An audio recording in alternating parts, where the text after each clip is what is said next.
Monsieur le secrétaire général, Madame la présidente élue de l'Assemblée générale, Madame Annalena Baerbock, Excellences, Mesdames et Messieurs, nous arrivons au terme de la 79e session de l'Assemblée des Nations unies. La charge de présider cette noble assemblée, le Parlement de l'humanité, a été un véritable honneur. J'adresse ma profonde gratitude au gouvernement et au peuple du Cameroun pour avoir présenté ma candidature, au groupe africain pour son soutien et aux États membres pour m'avoir élu à cette haute responsabilité. La session s'est déroulée dans un contexte marqué par une incertitude croissante. À travers le monde, nous constatons une intensification de conflits de Gaza à Haïti, de Myanmar au Soudan, en passant par l'Ukraine et bien d'autres régions encore.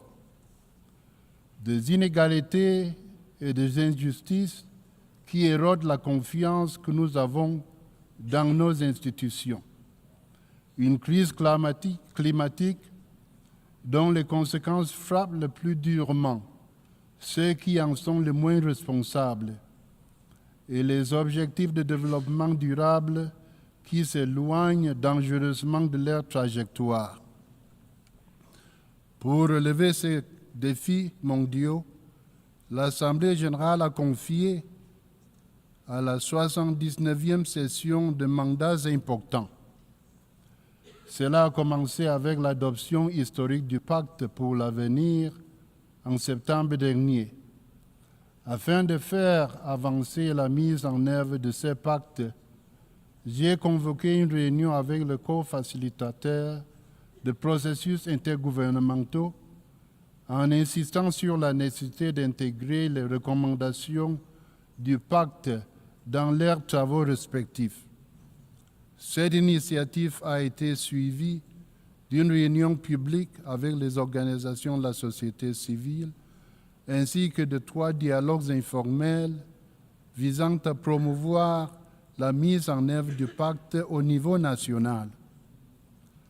Nous avons été guidés par le pacte et par le thème, et je cite, « L'unité dans la diversité pour l'avancement de la paix, du développement durable et de la dignité humaine partout et pour tous ». Nous avons mené des travaux dans chacun des 3 piliers des Nations unies. Dans le domaine de la paix et de la sécurité, l'Assemblée générale a tenu des réunions consacrées aux conflits les plus urgents à travers le monde.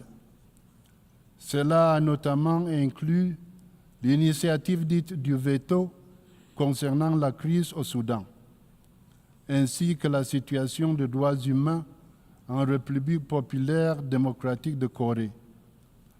Nous avons également décidé de tenir une réunion de haut niveau le 30 septembre sur la situation des musulmans Rohingyas et des autres minorités au Myanmar. Nos actions en faveur de la paix ont sans doute été les plus visibles dans notre appel à la fin de souffrance à Gaza. L'Assemblée générale a poursuivi les discussions dans le cadre de la 10e session extraordinaire d'urgence qui s'est réunie à 3 reprises. En juillet, l'Assemblée a convoqué la conférence internationale de haut niveau pour le règlement pacifique de la question de Palestine et la mise en œuvre de la solution à 2 États. Cette conférence reprendra ses travaux pour sa session de clôture à l'occasion de la prochaine semaine de haut niveau, ce mois de septembre. L'Assemblée a également repris sa 11e session extraordinaire d'urgence, au cours de laquelle 2 solutions ont été adoptées, appelant à une paix juste et durable en Ukraine, conformément à la Charte des Nations unies. Notre deuxième pilier d'action, la défense des droits humains, a revêtu une urgence nouvelle en cette année marquée par des reculs préoccupants. Alors que nous commémorions le 60e anniversaire de la Convention internationale sur l'élimination de toutes les formes de discrimination raciale, les États membres ont affirmé que l'égalité ne doit pas seulement être une promesse, mais une réalité concrète. L'Assemblée a également lancé la deuxième décennie internationale de personnes d'ascendance africaine. Elle a décerné le prix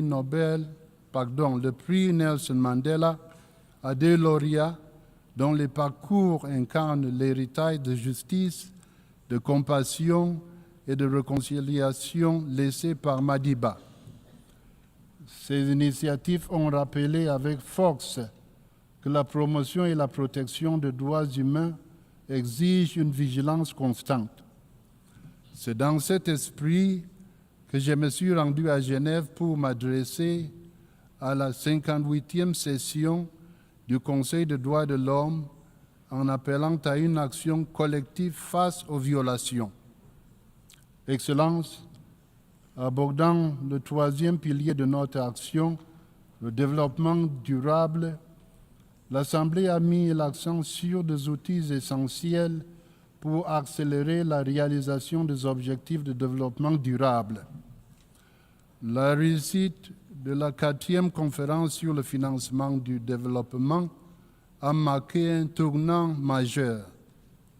Son résultat, le compromis de Séville, offre un cadre pour combler le déficit de 4 milliards de dollars nécessaire au financement des objectifs de développement durable.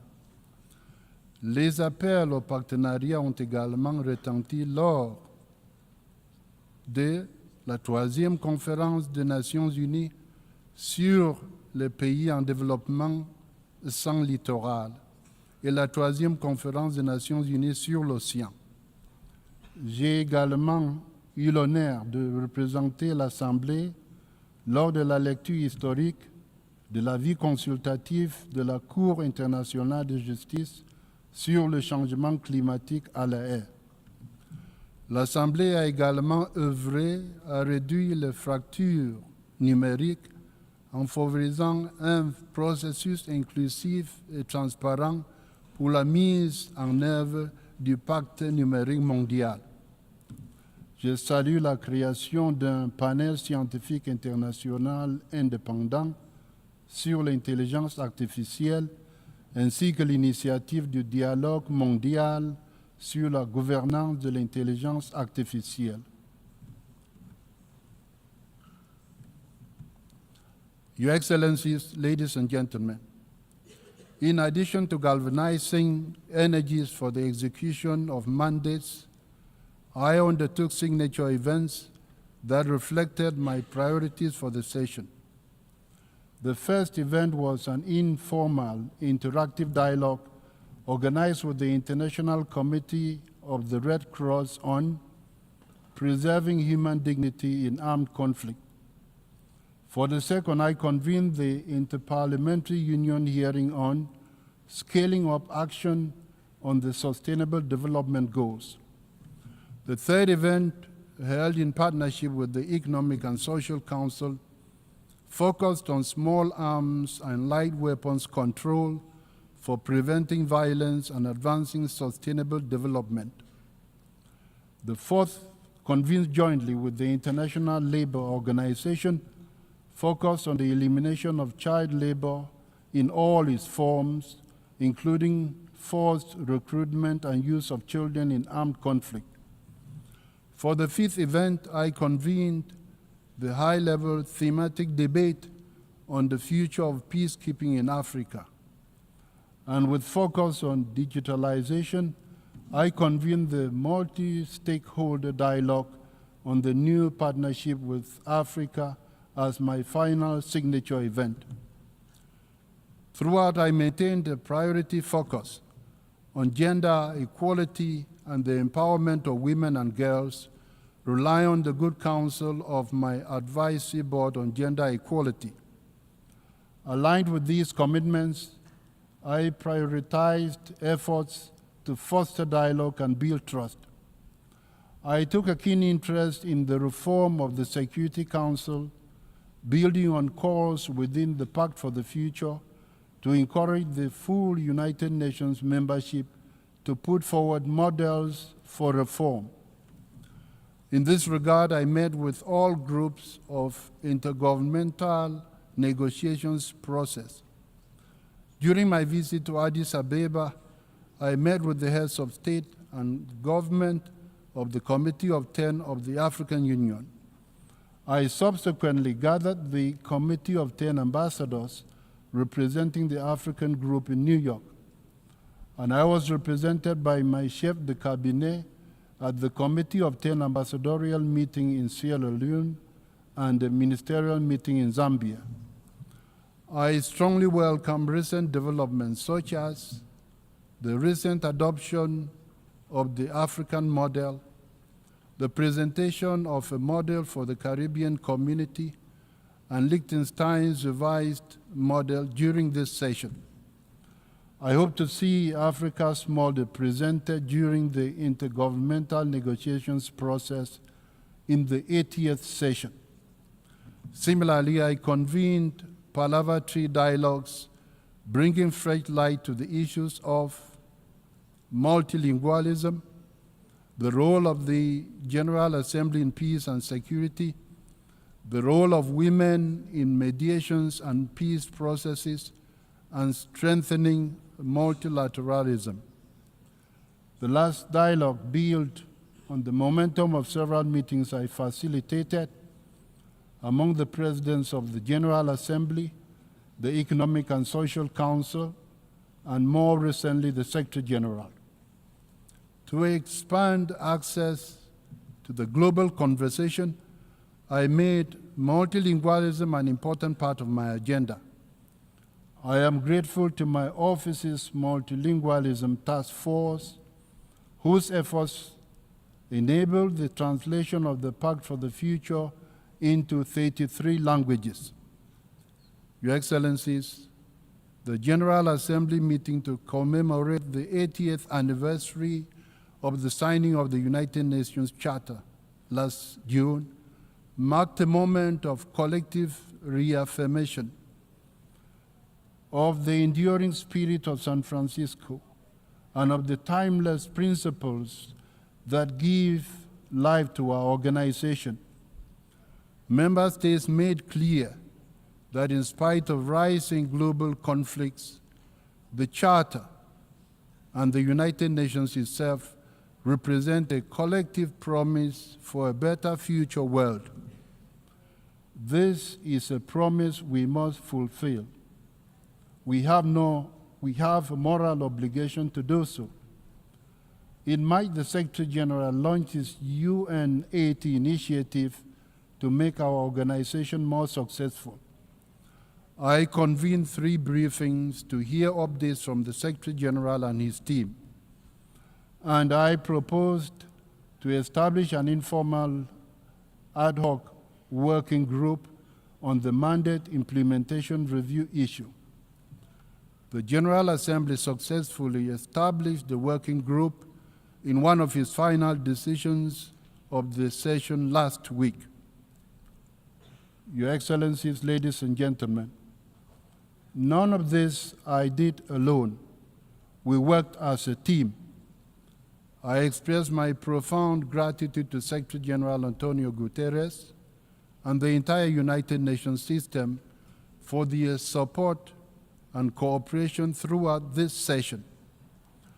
My sincere appreciation to the General Committee, chairs of the main committees, co-facilitators and co-chairs, as well as the vice presidents who guided the General Assembly's work whenever called upon to do so.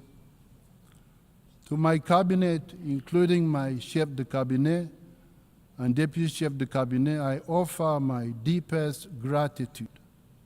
Bravo.